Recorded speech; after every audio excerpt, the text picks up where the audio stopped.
नमस्कार साथियों, स्वागत है आपका आपके अपने YouTube चैनल पर। आज के इस वीडियो में हम एब्स्ट्रैक्ट अलजेब्रा मैथमेटिक्स की जो बुक हैं उससे ग्रुप थ्योरी जो हैं उससे एक टॉपिक जो कि हैं ग्रुप के अवयव की कोटि यानी the order of an element of A group से संबंधित एक थ्योरम यानी प्रमेय को सिद्ध करेंगे। आइए हम पढ़ते हैं इस थ्योरम का अंग्रेजी स्टेटमेंट क्या है। If the order of an element A of a group Z is n, then so that the order of A to the power P is also n, provided P and n are relatively prime। अर्थात यदि किसी group के अवयव A की कोटि n हो, ये दिया हुआ है, तो आपको ये कह रहे हैं जो ये A एलिमेंट है ना, उसकी जब हम P पावर चढ़ा दें तो जो नया एलिमेंट बनेगा P पावर चढ़ाने के बाद A की पावर P जो एलिमेंट है उसकी कोटि भी n ही होगी। ये आपको सिद्ध करना है। ये तभी संभव है जब P और n सापेक्षिक अभाज्य हो।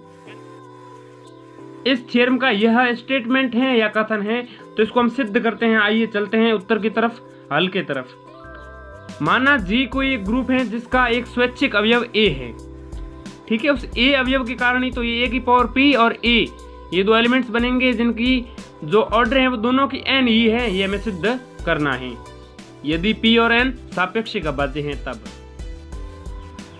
दिया है ऑर्डर ऑफ A बराबर n है, इसका मतलब ये है कि A की पावर n चढ़ाने पर आइडेंटिटी एलिमेंट आ जाता है। आपको नहीं पता है कि किसी ग्रुप के अवयव की ऑर्डर क्या होती है, किसी ग्रुप के एलिमेंट की ऑर्डर क्या होती है, तो डिस्क्रिप्शन में ग्रुप थ्योरी से संबंधित बहुत सारे वीडियोज हैं, उनमें से एक वीडियो यह भी है, इसलिए आप वहां जाकर के आराम से समझ सकते हैं। तो दिया है ऑर्डर ऑफ ए बराबर n, इसका मतलब है कि ए की पावर n चढ़ाने पर आइडेंटिटी एलिमेंट आ जाता है। ये हमें दिया है। सिद्ध ये करना है कि जो नया एलिमेंट बनेगा ना ए की पावर p चढ़ने पर, उसकी ऑर्डर भी इसकी ऑर्डर के बराबर ही होगी। कब? जब p और n सापेक्षिक अभाज्य हैं। अब ये सापेक्षिक अभाज्य क्या है ये समझना बहुत महत्वपूर्ण है। इसके लिए हम मानते हैं कि ऑर्डर ऑफ ए की पावर p जो है वो m है। अंत में तो हमें यही सिद्ध करना है कि ऑर्डर ऑफ ए की पावर p है वो m जो माना है वो n के बराबर ही है, क्योंकि हम कह रहे हैं ऑर्डर ऑफ a बराबर n है और हमें सिद्ध ये करना है कि ऑर्डर ऑफ a की पावर p बराबर ऑर्डर ऑफ a है और ऑर्डर ऑफ a हमने n माना है। इसका मतलब ऑर्डर ऑफ a की पावर p जो भी मानोगे, जो भी आपने m माना है वो n के ही बराबर सिद्ध करना है। फाइनली m बराबर n सिद्ध करना है, इस बात को समझ लीजिए। हमने मान लिया ऑर्डर ऑफ a की पावर p बराबर m है और दिया है ऑर्डर ऑफ a बराबर n है। अब चूंकि हमें सिद्ध करना है ऑर्डर ऑफ a की पावर p और ऑर्डर ऑफ a बराबर है, यानी m और n बराबर है, ये अंत में सिद्ध करना है। ऑर्डर ऑफ a बराबर n, इसका मतलब ये हुआ कि a की पावर n चढ़ने पर e आ जाता है।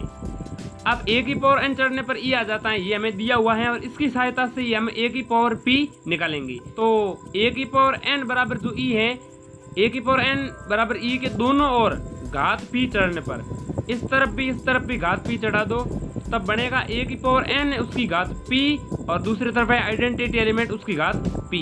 क्योंकि हम जानते हैं आइडेंटिटी के एलिमेंट की घात कुछ भी चढ़ा हो वह खुद आइडेंटिटी एलिमेंट ही होता है, इसलिए इस तरफ तो आइडेंटिटी एलिमेंट ही आना है। जबकि इस तरफ a की घात n है और उसकी घात p है।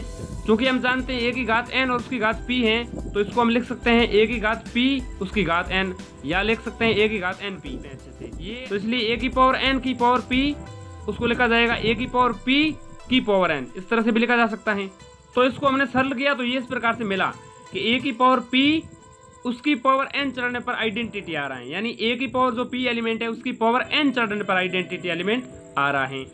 एलिमेंट जो a की पावर p है उसकी पावर n चढ़ने पर e आ रहा है। इसका मतलब ये ग्रुप की कोटि की परिभाषा के अनुसार इस तरह से हम इसको लिख सकते हैं। किस प्रकार से कि ऑर्डर ऑफ a की पावर p है वह या तो n के बराबर होगी या n से छोटी होगी, क्योंकि वास्तव में ऑर्डर ऑफ जो p है वो हमने m माना है। वास्तविक तो यही है ना, वास्तव में ऑर्डर ऑफ a की पावर p जो है वो है m, लेकिन a की पावर p जो है एलिमेंट उसकी पावर n चढ़ने पर भी आइडेंटिटी ही मिल रहा है। और चूंकि हम जानते हैं कि जो वास्तविक कोटि होती है ना ऑर्डर, वो सबसे छोटी घात होती है। अब ये जरूरी नहीं है कि ये n जो है वो m से छोटा हो, क्योंकि वास्तव में तो ऑर्डर ये मानी हमने, तो इसलिए ये जो n है ये बात इससे पता लगती है कि ये m जो है वो या तो इस n के बराबर है, क्योंकि तभी ऐसा संभव है, या फिर इससे बड़ा है। इसका मतलब ये है कि ये जो ऑर्डर ऑफ ए की पावर पी वास्तव में है वो इस n से छोटी है या इसके बराबर है, ये संभावना बन रही है। तो ऑर्डर ऑफ ए की पावर पी को हम लिख देते हैं वापस m, कहाँ से, ऑर्डर ऑफ ए की पावर पी हमने यहाँ माना था, तो ऑर्डर ऑफ ए की पावर पी जो माना इस पे m लिख दीजिए। तो ये n से छोटी होगी या इसके बराबर हो सकती हैं। तो फाइनली हमने इसको लिख दिया कि m या तो n से छोटा है या इसके बराबर हो सकता है। इसको याद रखिएगा, ये बहुत महत्वपूर्ण है।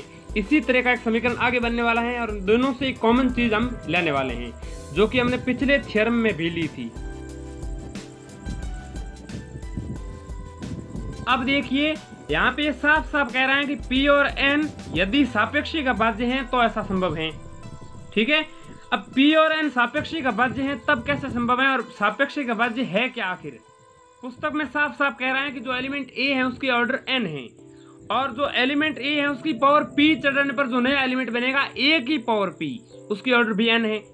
कब, जब p और n सापेक्षिक अभाज्य हैं। सापेक्षिक अभाज्य होने का मतलब ये हुआ कि इन दोनों में कोई भी कॉमन फैक्टर नहीं है, p और n में आपस में कॉमन फैक्टर कुछ भी नहीं है। यानी इन p और n का यदि HCF निकाला जाए तो वो निकलेगा 1 और इनका HCF 1 है। इसे गणितीय रूप में कैसे प्रदर्शित करें, इसको गणितीय रूप में प्रदर्शित करने के लिए अब कोई भी दो नंबर हो सापेक्षिक अभाज्य कब होंगे, जब उनका कॉमन फैक्टर 1 हो, यानी HCF 1 हो, उनमें कोई भी कॉमन फैक्टर हो ही नहीं। p और n सापेक्षिक अभाज्य तभी होंगे। अब इसे गणितीय रूप में कैसे प्रदर्शित करें कि इन दोनों का HCF 1 है। अब देखिए यदि किसी दो अंकों का गुणा करना होता है p और n का, तो उनका कुछ भी गुणा आएगा, जैसे मान लो p गुणा n बराबर जो भी आएगा, तो वो यदि गुणा 1 आता p गुणा n बराबर 1 लिख सकते थे। लेकिन HCF को गणितीय रूप में कैसे प्रदर्शित करें मुझे बताइए। ऐसे लिखेंगे क्या p प्लस n बराबर 1 हो, क्या इस तरह से लिखेंगे p गुणा n बराबर 1 हो, क्या इस तरह से लिखेंगे p बटे n बराबर 1 होगा, नहीं लिख सकते ना। तो इसको गणितीय रूप में लिखने के लिए हमें दो और इंटीजर्स की आवश्यकता पड़ने वाली है। कोई भी दो सापेक्षिक अभाज्य नंबर हो तो उनको गणितीय रूप में प्रदर्शित करने के लिए ये एक फॉर्मूला है, इसको हमेशा याद रखिएगा। फॉर्मूला ये है कि जो नंबर आपने p माना है उसके साथ किसी एक और पूर्णांक का गुणा करना है q का, और जो n नंबर है ना उसके साथ किसी और एक पूर्णांक का गुणा करना है r का। इन दोनों के योग का मान हमेशा 1 के बराबर होगा, यानी PQ प्लस NR बराबर 1 होना चाहिए। इसको किस प्रकार से समझ सकते हैं, देखिए एक उदाहरण की सहायता से मैं आपको समझाने की कोशिश करता हूं। अब आप जानते हैं 3 और 4 सापेक्षिक अभाज्य नंबर हैं, इसलिए यहाँ पे Pn के रूप में कौन है, 3 और 4। अब 3 और 4 का HCF क्या होता है, 1 होता है। चूंकि इसे गणितीय रूप में निरूपित करना है अतः दो और पूर्णांकों की सहायता लेनी पड़ेगी। और समीकरण किस प्रकार से होना चाहिए मैंने आपको अभी बताया, PQ प्लस NR बराबर 1। Q और R के स्थान पे हम इंटीजर्स लाने वाले हैं। वो इंटीजर्स कौन कौन से होंगे, देखिए Q के स्थान पे PQ प्लस NR बराबर 1 आना चाहिए, इसलिए P के साथ Q के रूप में गुणा होना चाहिए -1 का और N के साथ R का गुणा होना चाहिए 1 का, क्योंकि ये हो जाएगा 4 और ये हो जाएगा -3, तो -3 प्लस 4 का मान होता है 1। और यदि इस तरह से प्रदर्शित हो रहा है इसका मतलब ये है कि ये दोनों सापेक्षिक अभाज्य हैं, कौन, 3 एवं 4। और यदि इस तरह से प्रदर्शित इन्हें किसी भी रूप में नहीं किया जा सकता है, ऐसे दो इंटीजर संभव ही नहीं हो, किसी भी तरह से गुणा करें, भले आप यहाँ पे 2 रख लें, -2 रख लें, 4 रख लें, कुछ भी रख लें, इस तरह से यदि दोनों का जो योग है वो 1 नहीं आए, अर्थात ऐसे Q और R संभव ही नहीं हो जिससे PQ प्लस NR बराबर 1 आए, तो P और N सापेक्षिक अभाज्य होंगे। ये आपने इंटीजर्स लिए हैं, Q और R जो दोनों हैं वो इंटीजर्स लिए हैं, इसलिए इनका मान प्लस में भी हो सकता है माइनस में भी हो सकता है, ठीक है। जबकि यदि एक और उदाहरण दूं मैं आपको समझाऊं कि 4 और 6 हैं, जैसे मान लो अभी सापेक्षिक अभाज्य नहीं है, हम जानते हैं क्योंकि इनमें कॉमन फैक्टर पड़ा है। कॉमन फैक्टर क्या है कि क्योंकि इनका HCF 2 है, HCF 1 आता तो इसका मतलब ये है कि कॉमन फैक्टर नहीं था इसमें कुछ भी, इनमें HCF 2 आ रहा है, आप लेके देख सकते हैं 4 और 6 का, तो सापेक्षिक अभाज्य नहीं है, तो इसलिए PQ प्लस NR बराबर 1 कभी भी नहीं होगा। आप Q के स्थान पे R के स्थान पे कुछ भी रख के देख लें, जैसे PQ प्लस NR बराबर 1 नहीं होगा, तो फिर हम 4 और 6 को PQ प्लस NR बराबर 1 के रूप में क्या प्रदर्शित कर ही नहीं सकते हैं, करके देखते हैं। देखिए सापेक्षिक अभाज्य तो है नहीं क्योंकि इनमें कॉमन फैक्टर 1 नहीं है, HCF 2 आ रहा है। अब देखिए P बराबर तो 4 है और N बराबर 6 हैं, जबकि Q और R के स्थान पर क्या होंगे? आप कुछ भी रख के देख लिए, 1 के बराबर कभी भी नहीं आना है। जैसे 4 के गुणा में -1 यहाँ है और 6 के गुणा में 1 है, तो इसका मान तो आ रहा है 2। आप इसको इस तरह से प्रदर्शित कर ही नहीं पा रहे हैं PQ प्लस NR के रूप में, और जिनको हम PQ प्लस NR बराबर 1 के रूप में प्रदर्शित नहीं कर पा रहे हैं, वे सीधी सी बात ये है कि वे सापेक्षिक अभाज्य है ही नहीं। P और N है, ये सापेक्षिक अभाज्य हैं, इसका मतलब ये है कि इनका HCF 1 आ रहा है। अब इसको गणितीय रूप में प्रदर्शित कैसे कर सकते हैं? PQ प्लस NR बराबर 1 आना चाहिए। PQ प्लस NR बराबर 1 है। अब इसको A की पावर के रूप में लिखें, देखिए A की पावर 1 लिखें यदि, तो इसके बराबर में कौन है? PQ प्लस NR, इसलिए A की पावर 1 बराबर A की पावर PQ प्लस NR लिख सकते हैं। A की पावर 1 है, वो इसको इस तरफ तो सारे A की पावर 1 ही है, बदलाव केवल इस तरफ करना है, तो A की पावर जो PQ प्लस NR है इसको तोड़ सकते हैं। देखिए A की पावर x प्लस y होता है, उसको हम लिख सकते हैं A की पावर x गुणा में A की पावर y। इसी तरह से ये टूट जाएगी A की पावर PQ गुणा में A की पावर NR। ठीक है, तो A की पावर PQ तो यूं ही रहेगी, A की पावर जो NR है उसमें A की पावर n को ले लीजिए। A की पावर n को क्यों लेना है? क्योंकि हमने पिछले पेज में माना था कि ऑर्डर ऑफ A बराबर n है, तो इसलिए A की पावर n है, उसकी पावर r हो जाएगी। A की पावर n r है, इसका मतलब A की पावर n और उसकी पावर r हो जाएगी। A की पावर n के स्थान पे मैं e लिख सकता हूँ। कैसे? क्योंकि हमने माना था ऑर्डर ऑफ A बराबर n है, इसका मतलब A की पावर n बराबर e लिख सकता हूँ, तो यहाँ पे e की पावर r हो जाएगी। तो A की पावर 1 बराबर A की पावर PQ और यहाँ हो जाएगी e की पावर r। अब देखिए आइडेंटिटी की पावर कुछ भी हो, वो आइडेंटिटी खुद होता है, इसलिए A की पावर 1 बराबर A की पावर PQ गुणा में e, तो इसलिए A की पावर 1 बराबर हो जाएगा A की पावर PQ।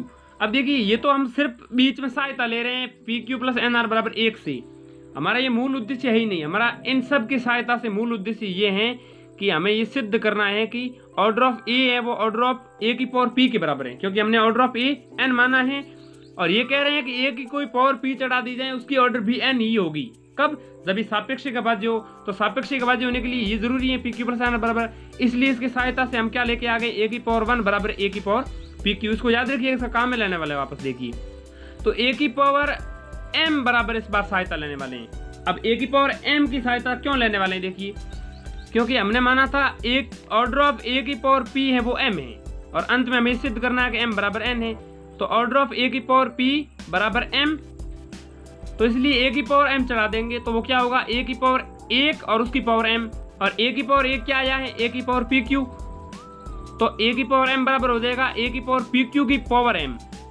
A की पावर 1 के स्थान पे हम यहाँ से लिख रहे हैं, तो A की पावर m बराबर हो जाएगा A की पावर P। A की पावर P के रूप में क्यों लाएं? क्योंकि हमें लाना है ऑर्डर ऑफ A की पावर P, तो A की पावर P उसकी पावर m उसकी पावर Q। चूंकि अब हम जानते हैं A की पावर P की पावर m करते हैं तब आइडेंटिटी मिलता है, यानी A की पावर P और उसकी पावर जो m है उसके स्थान पे हम आइडेंटिटी आराम से लिख सकते हैं। फाइनली A की पावर जो m है उसके स्थान पे हम लिख सकते हैं आइडेंटिटी की पावर Q, और हमें पता है आइडेंटिटी की पावर Q करने पर भी वही आइडेंटिटी के बराबर आता है, यानी कि हमें प्राप्त हुआ है A की पावर m बराबर आइडेंटिटी, यानी A की पावर m बराबर e। A की पावर m बराबर फाइनली e आ गया, और A की पावर m बराबर e आया, इसका मतलब ये है कि ऑर्डर ऑफ A की m है या इससे छोटी हो सकती हैं, क्योंकि हमने माना है कि ऑर्डर ऑफ A है वो n है, तो इसलिए ऑर्डर ऑफ A के स्थान पे n लिख सकते हैं, और ये m से या तो छोटी होगी या इसके बराबर होगी, तभी ऐसा संभव है, क्योंकि जो ऑर्डर होती हैं वो सबसे छोटी घात होती हैं, तो ये ऑर्डर ऑफ A है वो छोटी होगी, m तो आगे बड़ी घात भी हो सकती है, क्योंकि आगे वाली पावर्स भी रिपीट कर सकती हैं। इस तरह से A की पावर m बराबर e आ सकता है, तो इसलिए m या तो इस n का ही गुणज है या इसके बराबर है। तो यहाँ से क्या मिल रहा है? n is less than equal to m। पीछे वाला जो हमारे था वहां से हमें मिला कि m is less than equal to n। m इन दोनों से कॉमन ये मिल रहा है कि m n के बराबर है। इस तरह से ये थ्योरम सिद्ध हो गई। कृपया आप ध्यान से सुनिएगा कि इसी तरह की थ्योरम्स के कई वीडियोस डिस्क्रिप्शन में पड़े, वहां से आप समझ सकते हैं। मुझे पूरी उम्मीद है कि आज का ये वीडियो आपको पूरी तरह से समझ में आ गया होगा। यदि आपको समझ में आया और इस तरह की थ्योरम्स के वीडियोज आप आगे से समझना चाहते हैं, इस तरह के कंसेप्ट क्लियर करना चाहते हैं, तो इस चैनल को सब्सक्राइब कर दीजिएगा प्लीज। ग्रुप थ्योरी से संबंधित न केवल थ्योरम्स बल्कि बहुत सारे डेफिनेशंस, बहुत सारे एग्जांपल्स नीचे डिस्क्रिप्शन में पड़े हैं वीडियोस, वहां से आप जाकर के जरूर देख सकते हैं। मुझे पूरी उम्मीद है हमारा चैनल आपको पसंद आया होगा। यदि पसंद आया है तो चैनल को सब्सक्राइब जरूर कर दीजिएगा, साथ ही बेल आइकन भी दबा दीजिएगा। धन्यवाद, शुक्रिया।